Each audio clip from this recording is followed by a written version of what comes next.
Hollywood has always sold us the dream, the glamour, the gowns, the golden statues. But behind every perfectly lit close-up was a system so ruthless, so controlling, so genuinely unhinged that if any of it happened today, the entire internet would implode within 48 hours. Today, we're going full tabloid on old Hollywood. These are the facts they buried, and they are scandalous. Studio slavery, Bette Davis, and the contract system.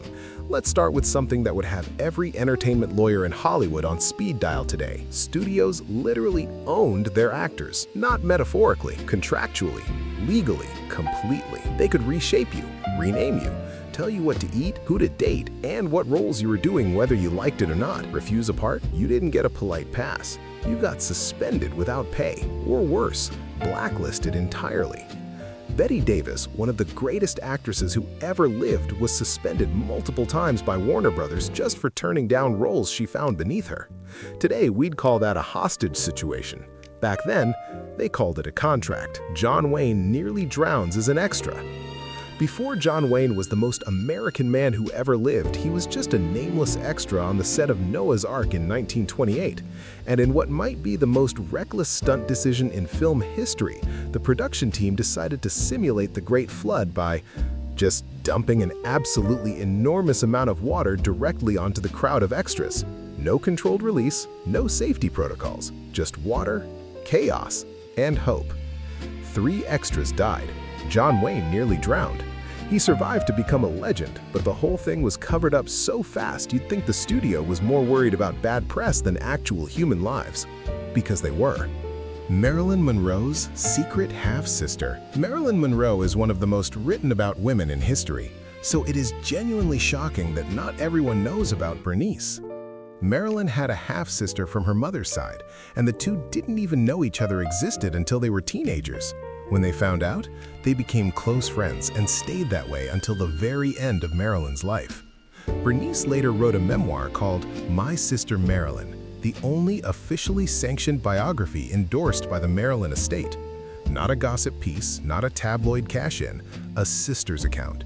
And somehow, it remains one of the least talked about books in pop culture history. The assassination plot on Charlie Chaplin. There was a real, documented assassination attempt planned against Charlie Chaplin. I'll say that again. Someone tried to have Charlie Chaplin, the little tramp himself, killed. The plan was eventually abandoned, but the fact that it got as far as a plan is genuinely wild. Chaplin had spent decades making political enemies with his films, particularly The Great Dictator, his satirical takedown of fascism. Turns out, some people did not appreciate the satire. The full story is murky in the way only early 20th century conspiracies can be, but the bones of it are real. Someone wanted Charlie Chaplin dead. Let that sit. Marilyn, Sinatra, and the mob-named dog. Marilyn Monroe and Frank Sinatra were good friends, which honestly makes complete sense. Two of the most magnetic people of the 20th century, of course, orbited each other. But here's the part that lives rent-free in my head. Sinatra once gave Marilyn a dog as a gift, and Marilyn, who was sharp, funny, and apparently had no fear of the Rat Pack, named the dog Maff, short for Mafia, as a joke about Sinatra's mob connections, to his face, to the man who allegedly had mob connections. That's either the funniest thing or the bravest thing anyone has ever done. Possibly both. Charlie Chaplin loses a Charlie Chaplin look-alike contest. Okay. We need a palate cleanser after an attempted assassination, and I have the perfect one. The Ritz Hotel in London once held a Charlie Chaplin look-alike competition. Standard stuff.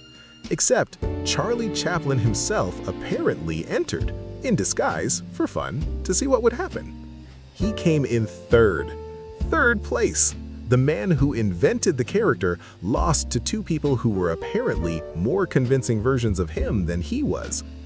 I don't know what this says about identity, performance, or the nature of celebrity, but I do know it's one of the funniest things that has ever happened in human history. Every Hollywood star was an extra in Ben-Hur. The 1925 silent epic Ben-Hur, A Tale of the Christ, was the most expensive silent film ever made. It had thousands of extras. Thousands!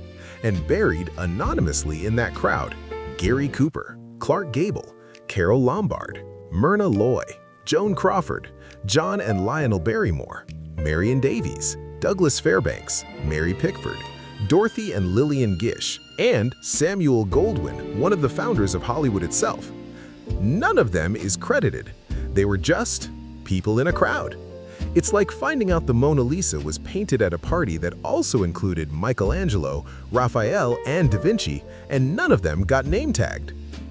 Hattie McDaniel, Oscar winner, almost evicted. In 1940, Hattie McDaniel became the first Black person to win an Academy Award for Best Supporting Actress for Gone with the Wind. She could not sit with her castmates at the ceremony. She was seated at a segregated table near the back. She won anyway. And then, after she had already won the Oscar, her white neighbors in Hollywood tried to force her out of the neighborhood. They filed a legal complaint to have her removed from her home. She sued. She won. She stayed. Hattie McDaniel faced down segregation at the Oscars and a legal expulsion from her own home within the same year, and she beat both. That is a woman who did not lose. Natalie Wood's love triangle on Rebel Without a Cause. During the filming of Rebel Without a Cause in 1955, Natalie Wood was simultaneously dating both Dennis Hopper and Nicholas Ray. Nicholas Ray being, by the way, the film's director, a man decades her senior. She was 17. The love triangle created what any reasonable person would describe as a genuinely chaotic set. Everyone involved knew about it, the studio knew about it, and yet the film got made, and it became one of the defining movies of its generation. Hollywood truly operated by a completely different rulebook, and not always an acceptable one. The de Havilland Decision: How one lawsuit freed Hollywood. We started this video talking about how studios owned their actors. Let's end the facts section with the woman who helped blow that system apart. In 1944, Olivia de Havilland sued Warner Brothers. The studio had extended her contract by the length of her suspensions, the periods when she'd refused roles, effectively adding years to her servitude without consent. She argued this was illegal under California labor law. The court agreed. The ruling, now known as the de Havilland Law, established that personal service contracts in California could not exceed 7 years, and that suspension time could not be tacked on as extra time owed. It shattered the studio system's legal stranglehold on actors. Every working actor in Hollywood today owes something to Olivia de Havilland, every single one.